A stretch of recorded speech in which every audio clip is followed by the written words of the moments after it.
కన్నీటి తీరాలు చీకటి దాటిన వెలుగులు. నా జీవిత కథ పేదరికంలోని ప్రేమ అనుకోని మలుపులు. అనగనగా ఒక చిన్న ఊరు. ఆ ఊర్లోని నా చిన్నతనం అంతా గడిచిపోయింది. అమ్మ, నాన్న, నేను, మా వెనక నలుగురు తమ్ముళ్ళు. మొత్తం ఏడుగురు పెద్ద కుటుంబం మాది. మాది ఎంత పేదరికం అంటే ఆ రోజుకి ఆ రోజు తెచ్చుకొని తింటేనే కడుపు నిండే పరిస్థితి.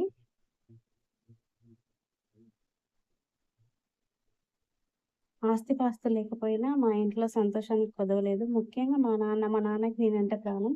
అంత పెద్ద కుటుంబ భారాన్ని మోస్తూ ఎంత కష్టమైనా సరే మమ్మల్ని ఎప్పుడు కడుపు మార్చకుండా పెంచారు. నా జీవితంలో మా నాన్న నన్ను ఒకటంటే ఒక్క దెబ్బ కూడా ఎన్నడూ కొట్టలేదు. ఒక మాట కూడా ఎప్పుడు వినలేదు. అలా అంత పేదరికంలోనే ఎంతో హ్యాపీగా ఒకరినొకరు ప్రేమిస్తూ రోజులు గడిచిపోతున్నాయి. కానీ కాలం ఎప్పుడు ఒకేలా ఉండదు కదా! మా సంతోషాల మధ్యలోకి ఒక పెద్ద తుఫాను వచ్చి పడింది.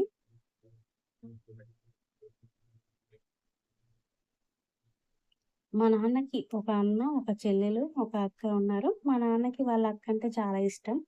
అత్తే మాకు అప్పుడప్పుడు డబ్బులు సహాయం చేస్తూ ఉండేది. ఆ అత్తకి ఇంటర్ పూర్తి చేసి డిగ్రీ ఫస్ట్ ఇయర్ చదువుకుని ఒక కొడుకున్నారు. అతని పేరు పెంటయ్య.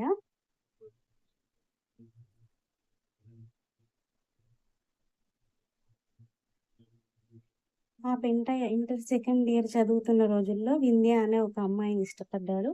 ఇద్దరు గాఢంగా ప్రేమించుకున్నారు. కానీ ఒకే ఒక సమస్య. ఆ అమ్మాయి కులం వేరు, మా కులం వేరు.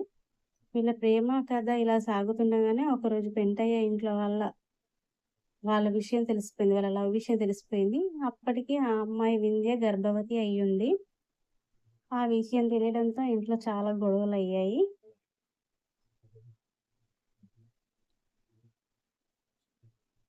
ఇంట్లో పెద్ద గొడవలయ్యాయి. నేను వింధ్యనే పెళ్లి చేసుకుంటానని చెప్పేసి పెంటయ్య మొండికేశాడు. కానీ కులం వేరే అనే కారణంతో అత్త వాళ్ళు అస్సలు ఒప్పుకోలేదు.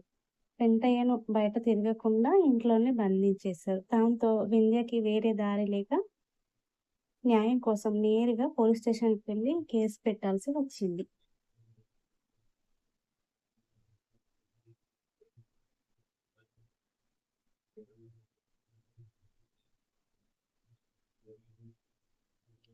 ఆ కేసు విషయమై పెంటయ్య కుటుంబ సభ్యులు పోలీస్ స్టేషన్‌కి వెళ్లారు.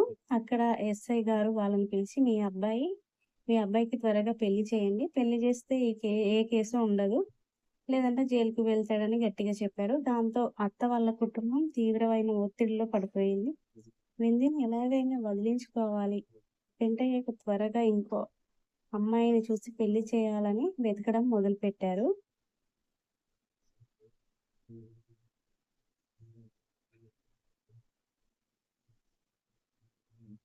ఆ తర్వాత ఏం జరిగిందో, ఆ వెతుకులాట ఎక్కడికి దారి తీసింది పార్ట్ 2లో చూద్దాము.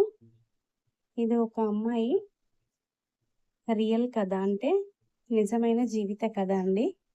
మొత్తం కథ నేను మీకు వివరిస్తాను.